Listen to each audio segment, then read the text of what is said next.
What in the world is punctuated equilibrium? We'll tackle that question today on Mars Hill Moments.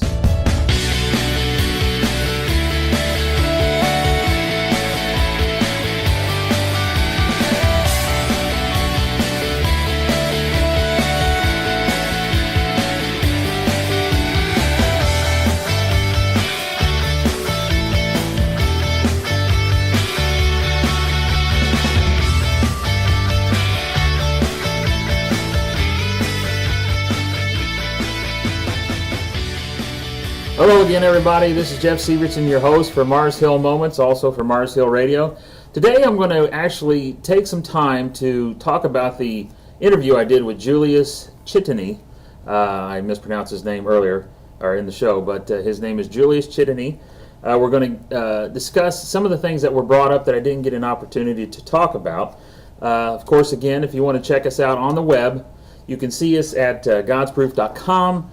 marshillgp.blogspot.com. Check us out on Facebook, or like us on Facebook, and also on YouTube.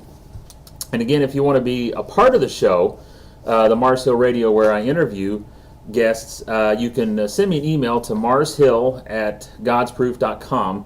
And again, it's an open forum for discussion. If it doesn't matter what your religion background may be, or if you actually consider having a religion, like most atheists consider that they are not of a positive belief system, or have a positive belief system. So whatever your background is, if you'd like to be a part of the show, please send me an email, and I'd love to have an opportunity to talk with you. Like I said, this show here is actually going to be a follow-up to the interview I did with Julius T. Chitany. He was a natural history illustrator and paleo artist. He also had a PhD in microbiology, a very intelligent person, one of the first scientists that I had the opportunity to speak with, and it was a really great time to talk with him, and I tried to give him, and I wanted to give him as much opportunity as I could to give his side of evolution, the things that he believed were evidence for evolution itself. Of course, he went through a couple examples. One was a cancer that a woman had developed from it was a cervical cancer that a woman died of in the 50s. He said it was slightly different. Then he also talked about a parasite that lived on the face of a Tasmanian devil. But he brought up something in the interview which he thought was a good evidence for, or a good theory for the mechanism that drives evolution, and he referred to it as punctuated equilibrium. And he kind of breezed through that, and I tried to give an explanation to the guest as to what that was, but I didn't have an opportunity to explain that. So what I wanted to do today is to take that opportunity to go through and talk a little bit about that.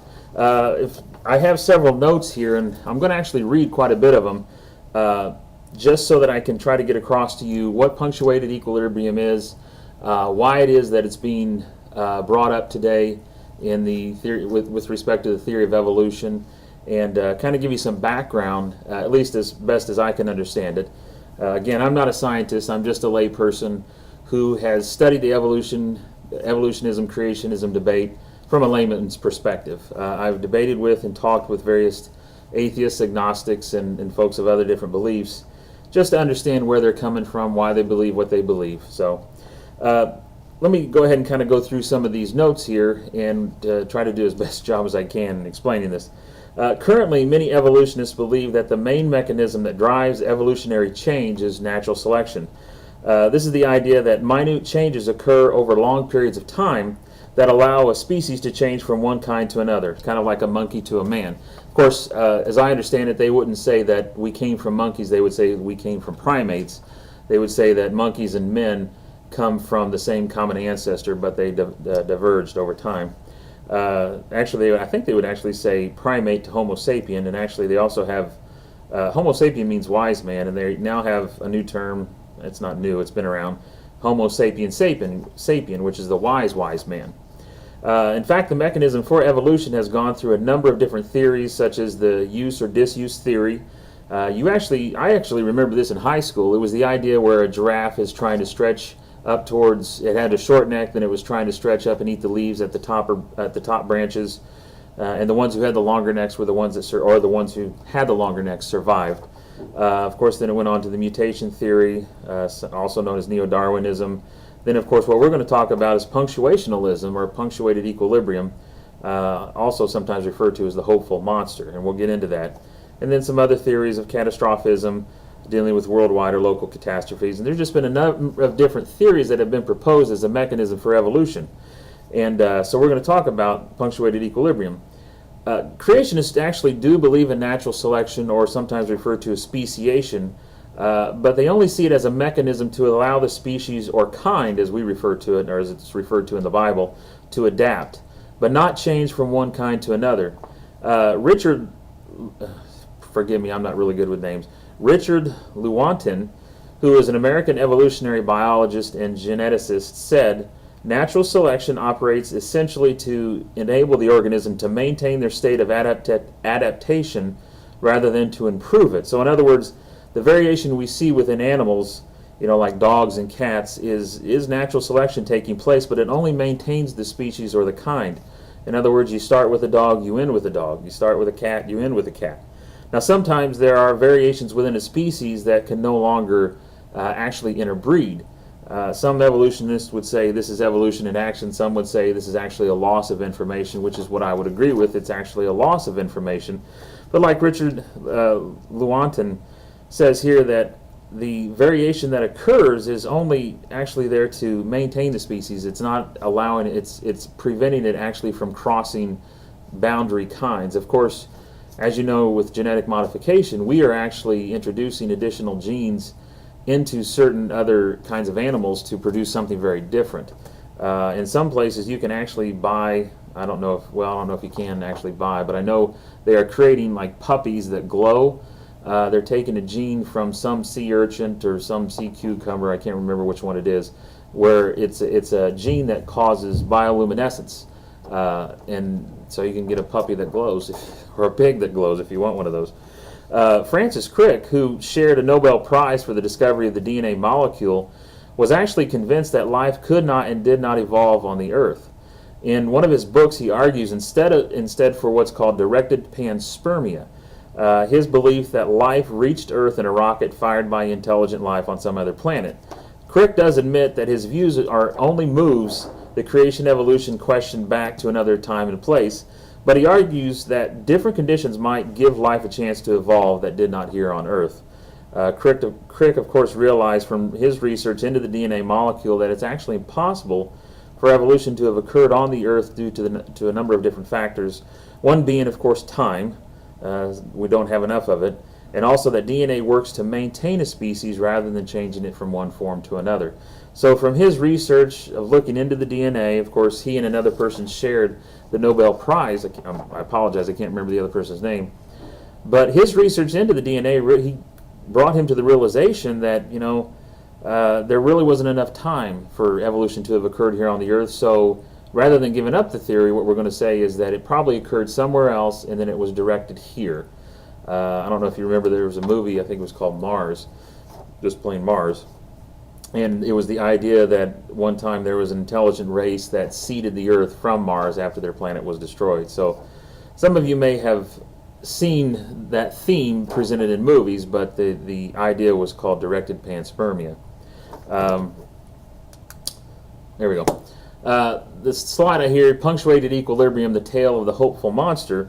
The now deceased Harvard professor Stephen Gould also believed our knowledge of genetics is now sufficient to completely reject the explanation of evolution as the slow, gradual selection of small mutational changes. He preferred to believe instead that evolution occurs in giant steps, radically restructuring of whole DNA sets, producing what he called himself the hopeful monster. There it goes, which is called punctuated equilibrium. Like I said, when Julius brought this up, he kind of presented it and moved on.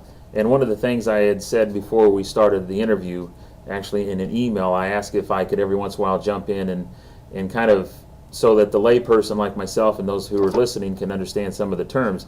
Granted, for him being a scientist, I didn't understand a lot of the terms he had presented, but I had heard several things that came up during the interview, and this is just one of them that I wanted to bring up. But here, Gould admitted that no such hopeful monster has ever been observed. His new theory, then, is not any sort of logical inference from observations. It's not coming from the evidence. but a fantastic faith in the future of a theory where the facts and evidence have failed them. So in other words, even though there's no evidence for this, they began to teach, well, sorry, I'm jumping ahead. Let me explain that.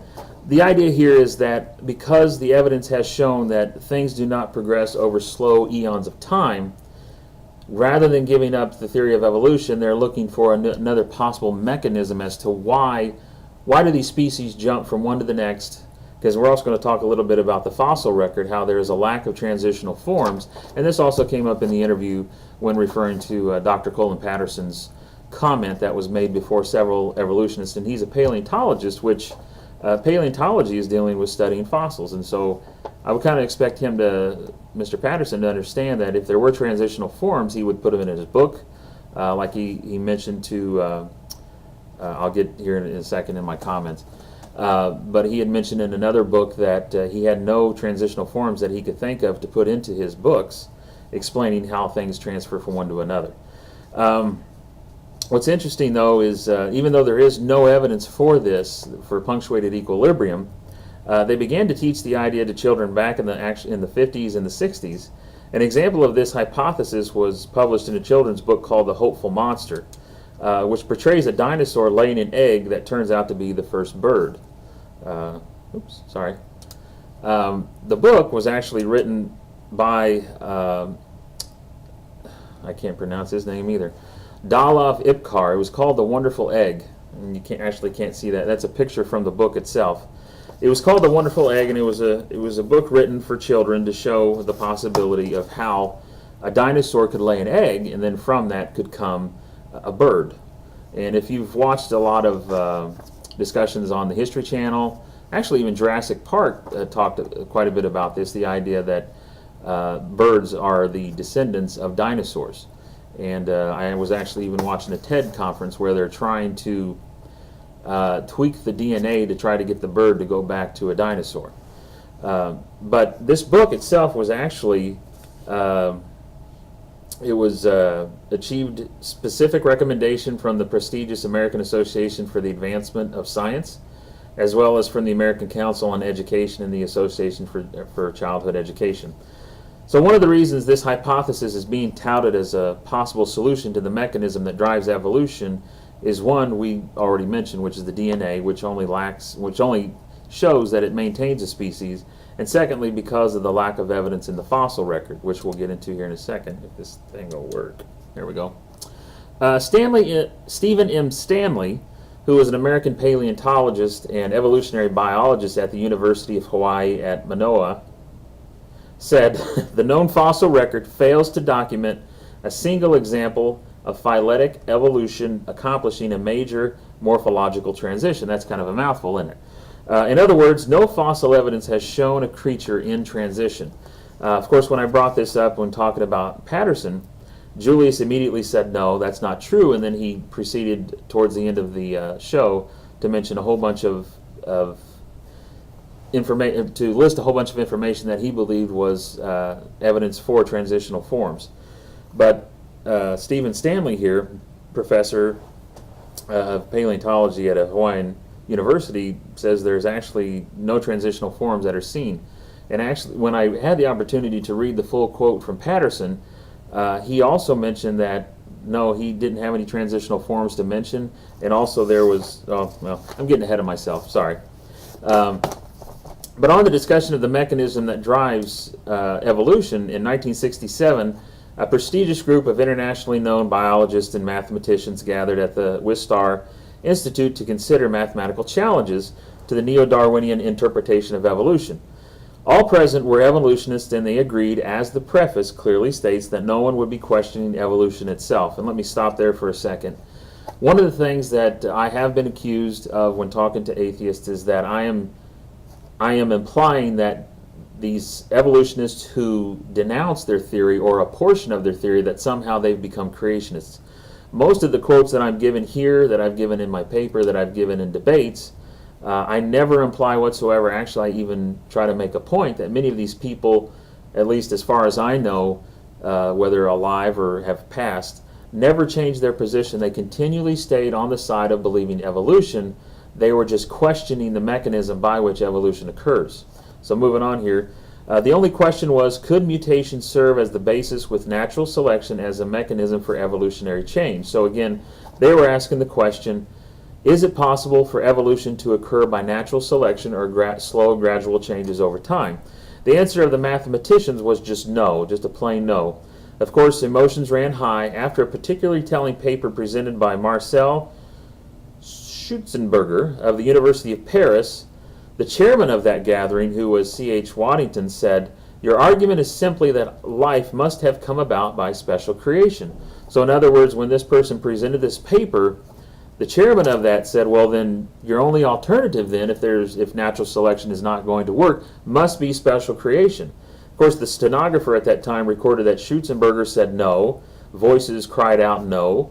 Dr. Waddington later called himself a post-neo-Darwinist, someone who believes in evolution, but who also believes that mutation selection cannot explain how evolution can occur. And of course, this was back in 1967, and a lot of these quotes that I'm giving, one of the things that Julius brought up, and it was a good point that he brought up, is that you shouldn't just listen to one person. You kind of have to look across the gamut of different scientists out there and see what they're saying as well, and that's what I'm trying to do in this paper. Also, if you'd like to go on my website at godsproof.com, down on the left-hand side there's a link that says When Laymen Debate, and that's my debate that I had with Beth Perkheiser. And I go through and I list various quotes from reputable scientists, and I believe that I did not take them out of context, and I did not mislead them by trying to imply that they had become creationists. No. Everyone that I quoted, as far as I know, were still evolutionists. They were just denouncing the particular mechanism of natural selection as the means by which evolution occurs. Also, let me switch that here. Also, in October of 1980, the world's leading evolutionists met in Chicago for a conference, summarized popularly by Adler and Carey in the Newsweek edition November 3rd, 1980, and professionally by Lewin in the scientific journal called Science for published date November 21st, 1980. According to the professional summary, it says, "The central question of the Chicago conference was whether the mechanisms underlying microevolution can be extrapolated to explain the phenomenon of macroevolution." So let me stop there for a second. Microevolution, actually Julius brought this up in our interview. He said microevolution and macroevolution are not used as much as they once were. Christians are actually, creationists are actually stepping away from that term, but the idea with respect to micro versus macro, micro is what we might refer to as speciation or natural selection or gradual changes that we see within a species, like within dogs and so forth, to where it goes to macroevolution. Then that's what they're doing, is they're extrapolating, saying these minor changes that we see occurring in species, like with maybe a different hair color, different eyes, different facial features, different lengths and heights and widths and all that kind of stuff, those minor changes are extrapolated to then say they add up to something much larger, which means going from a primate to a Homo sapien or a monkey to a man. And that's what he's talking about here. So in other words, small changes adding up to larger. That is the process of mutation, selection, and sexual recombination all produce variation within type or microevolution. But can these processes be logically extended or extrapolated to explain the presumed evolutionary change generally from simpler to more complex types? So that's what the conference was all about. They were asking, do we think that the minor changes that we see, the natural selection, speciation, microevolution, do they add up to macroevolution with what we're talking about here? At the risk of doing violence to the position, the paper says, of some of the people at the meeting, the answer can be given as a clear no. So in other words, they didn't publish who was saying no, but the consensus there at that time was the answer was no. The large majority of evolutionists at the Chicago conference agreed that the neo-Darwinian mechanism of mutation selection, natural selection or speciation, could no longer be regarded as a scientifically tenable explanation for the origin and diversity of living things. Also, some more, so we're not just leaving, there we go. Just so we're not, hanging on one person's or a couple of people's, couple of persons' quotes. It was also the famous Nobel Prize winner Albert Szent-Györgyi said that the origin of complex traits by random mutation has the probability of 0. So not slim chance or 1,000,000 to 1 chance, but no chance. Never could one species mutate from a lower order to a higher order. Also, well, not also, but this actually now brings me back to the quotes made by Dr. Colin Patterson that I mentioned in the interview with Julius. And what I like to do is go ahead and read through that again, just for those, if you haven't listened to the interview with Julius, I'll go ahead and read that whole article here. This excerpt was taken out of an article published in the Apologetics Press called Sensible Science by Bert Thompson, PhD. On November 5th, 1981, the late Colin Patterson, who at the time was the senior paleontologist of the British Museum of Natural History in London, the editor of the professional journal published by the museum, and one of the museum's foremost fossil experts, delivered a public address to his evolutionist colleagues at the American Museum of Natural History in New York City. In his speech, Dr. Patterson astonished those colleagues when he stated that he had been kicking around non-evolutionary or anti-evolutionary ideas for about 18 months, as he went on to describe it. He said, "One morning I woke up and something had happened in the night, and it struck me that I had been working on this stuff for 20 years, and there was not one thing I knew about it. That's quite a shock to learn that one can be misled so long. Either there was something wrong with me, or there was something wrong with evolutionary theory." Dr. Patterson said he knew there was nothing wrong with him, so he started asking various individuals and groups a simple question. "Can you tell me anything you know about evolution?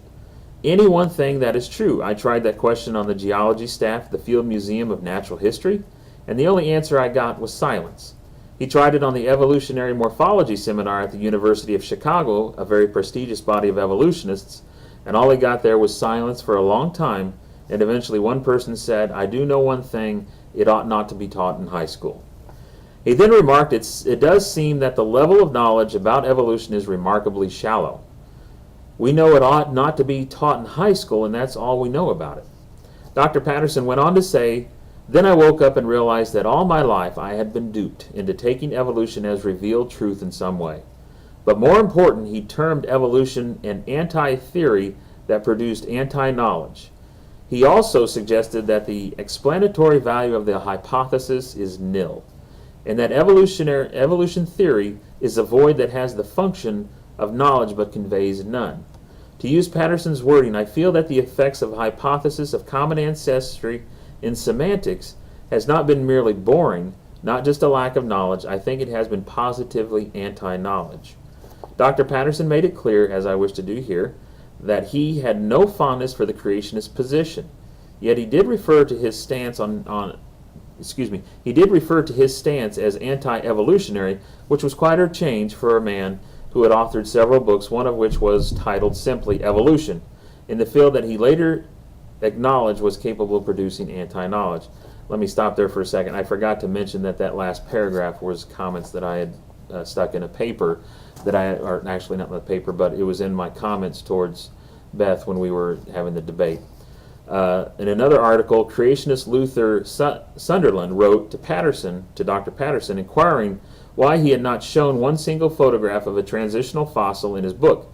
Patterson then wrote back with the following amazing confession, which was reproduced in its entirety in Sunderland's book titled Darwin's Enigma.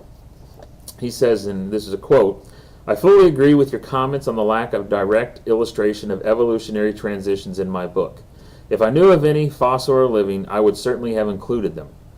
You suggest that an artist should be used to visualize such transformations, but where would he get the information from? I could not honestly provide it, and if I were to leave it to artistic license, would that not mislead the reader?" He went on to say, and this is another quote, "Yet Gould," who of course is Stephen Jay Gould, the now deceased professor of paleontology from Harvard University, he says, "Yet Gould and the American Museum people are hard to contradict when they say there are no transitional fossils. You say that I should at least show a photo of the fossil from which each type of organism was derived. I will lay it on the line. There is not one such fossil for which one could make a watertight argument." In another place, Patterson also said, "No one has ever produced a species by mechanisms of natural selection. No one has gotten near it." So therefore, let me kind of summarize this, and I'll make some more comments. Therefore, punctuated equilibrium is the idea that animals didn't change slowly over time, but very quickly. The main reason for the theory is because evidence has shown from the fossil record, from DNA, and from mathematical challenges and statistical analysis to the chemical recombinations required for a change to occur, that a slow, gradual change does not even happen. It's neither testable nor repeatable, which is required by science to prove a theory, and it's just not supported by the evidence. At best, I put here, it's a fairy tale. And I know that's kind of a harsh thing to say, and I know that my evolutionary friends and atheistic friends will not like for me to say that. But hopefully what you can see, and again, this was just one little piece of information that Julius had the opportunity to share. He's an extremely intelligent person. He was very nice to talk with, and he was a very kind person, but of course he and I come from two very different worldviews. And what I wanted to do was to show that what he threw out as evidence for evolution, I hope you can see or at least understand as best as I can accomplish this, to show you that the reason why they're going towards this idea of punctuated equilibrium is because there's no evidence in the fossil record to support natural selection or speciation, or what was referred to before as microevolution. Because that's actually where you should find the evidence, and that's one of the things that Darwin himself had said in one of his books, that he was proposing a theory that he had not yet seen enough evidence for, but he had hoped in time that there would be scientists who would discover in the fossil record these transitional forms, going many transitional forms in between. But as I hope you can tell, when it comes to the fossil record, it's not there. When it comes to the study of DNA, because when actually they discovered the DNA molecule, they thought, right here we have just found the mechanism by which evolution occurs, going from one species to another over eons of time. But the Nobel Prize winner Francis Crick, who actually, he and another person, and I apologize, I can't remember his name at this moment, made that discovery. He had to come to the conclusion that, look, evolution didn't occur here. Now, he wasn't going to give up the theory of evolution, but he was giving up the idea that evolution occurred here on this earth. So that's why he said we were probably planted here from somewhere else by aliens, is the bottom line. Of course, some of my atheist friends have commented and said, well, you know, Crick had a lot of weird ideas. Well, yeah, he probably did, and I think he did. But again, this is not just one person. Even though in the interview with Julius he said you can't take one person, and I agree, you can't just look at one person. But when you have somebody like Dr. Colin Patterson, and when I had my debate with Beth, one of the things I said about Dr. Patterson, I said if we could equivalate him to somebody in a religious community, I said he's kind of like the Pope of paleontologists.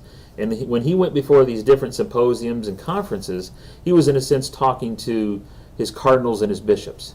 And so the equivalent would be the Pope getting up, talking to all his cardinals and all his bishops and saying, you know what, guys, I really don't believe in God. What do you think?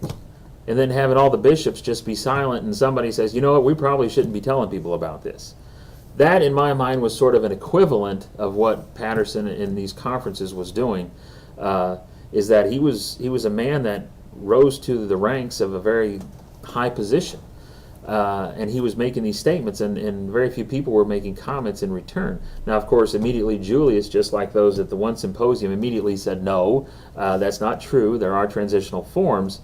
I think that we have to at least listen to some of these guys when they make these kind of statements. I think that some of the best evidence against evolution is the words that are spoken by the evolutionists themselves. And these are not guys who are laypersons like me or like Beth. These are people who have gone to college, they've gone to school, they've gotten the PhDs, they've done the field work, they've got the experience, they've been accredited, and they've got the credentials and everything, and here they are making these kind of statements. So I think it's important to kind of break that down, take a look at what was brought up as proof for evolution. Of course, I thought, and even Julius had said when he talked about the cervical cancer of the woman who died in the 50s, he said, well, that's probably not the best example for evolution. And that's why I was trying to understand how could cancer that actually kills a person be an example of evolution. I, of course, believe that it's great evidence for the scriptures, because the Bible says that at the fall, corruption had come upon all man. And that's where some creation scientists believe that the second law of thermodynamics, which is the law of entropy, which is basically everything runs to chaos, everything breaks down, everything falls apart over time. I think cancer and parasites and disease and famine, or not, yeah, disease and pestilence, and of course weeds and other kind of stuff.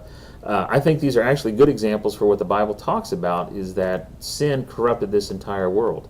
And I think that's actually good evidence for that. There we go. Even though famous atheists like Dawkins and others actually, and this is one thing that does come up quite a bit, if you've watched any recent debates, Richard Dawkins is a well-known atheist, very famous for being outspoken, just like Christopher Hitchens was. But Dawkins is, I believe he's a microbiologist, or maybe just a biologist. But he's very outspoken, and he still publicly proclaims that natural selection is the main mechanism by which evolution occurs. And even when I had my discussion with Beth, she had said that the main mechanism that drives evolution is natural selection. And even in a discussion I had with Julius, he mentioned that as well. So, but again, even though famous atheists like Dawkins and others continue to publicly proclaim that natural selection is the mechanism that drives evolution, it clearly is not a belief that is shared by all evolutionary scientists. After speaking with an atheist, I summarized their beliefs in their words as follows.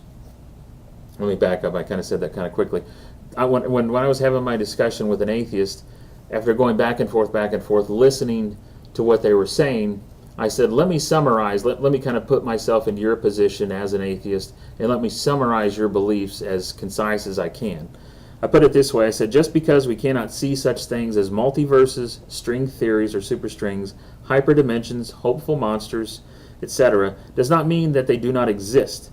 Scientists hypothesize such things with the hope that future evidence will bear them out. If they do, good. If not, then good as well.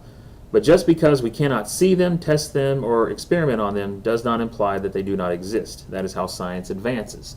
And this is what a lot of atheists believe, is just because we can't see it, touch it, taste it, smell it, just because we're only theorizing about it and we're hoping that we'll find some evidence in the future, that doesn't mean that it does not exist. Well, the argument that oftentimes comes back to me is, I believe in a God that I cannot see, touch, taste, smell, but I just believe. Of course, I don't have a blind faith.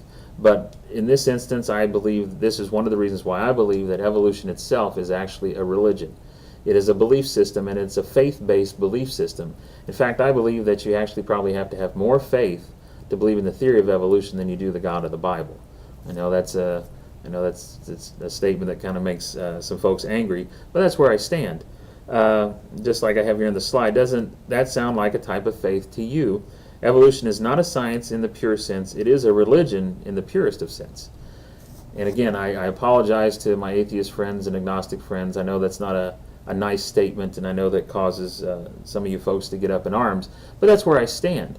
And I say that not because I just like to make those kind of statements just to make people upset. It's based upon my study of looking through peer-reviewed journals, studying the publications that come from atheists and agnostics, and not just layperson type atheists and agnostics, but actually professionals like Dr. Patterson and Dawkins and some others. So again, not to try to stir the pot or anything, but I see evolution itself as a religion. So that's my answer to, or the thing I wanted to cover with respect to what Julius had brought up with dealing with punctuated equilibrium. It's a big word. I'm sure if I would ask my daughters what that means, they probably would have no idea.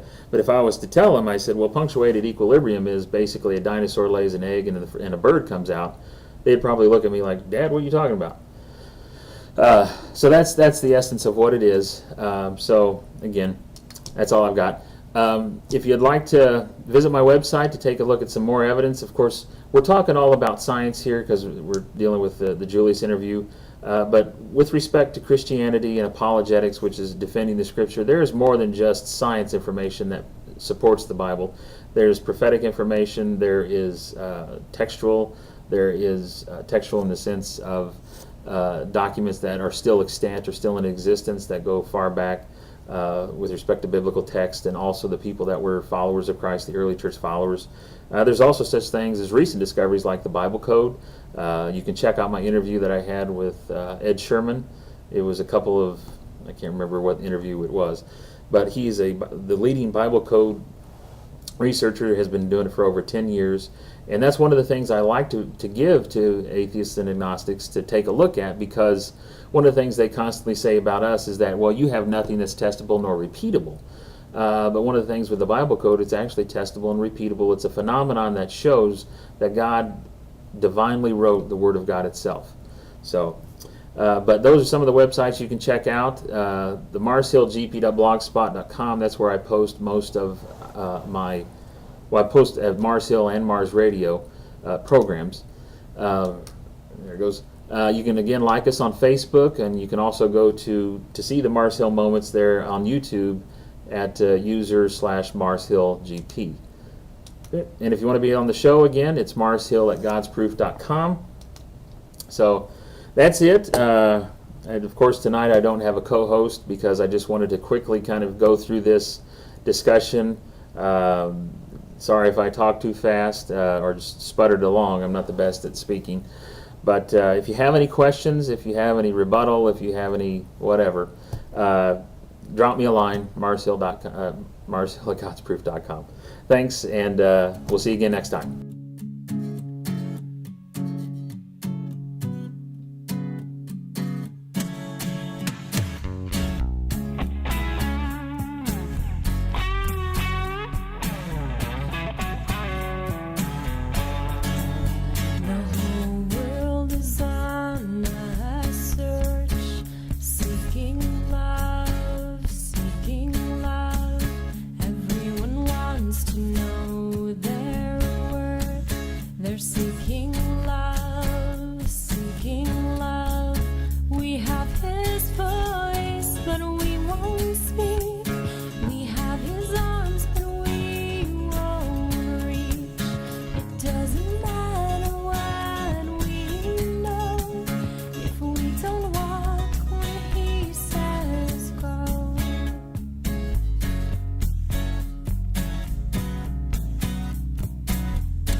They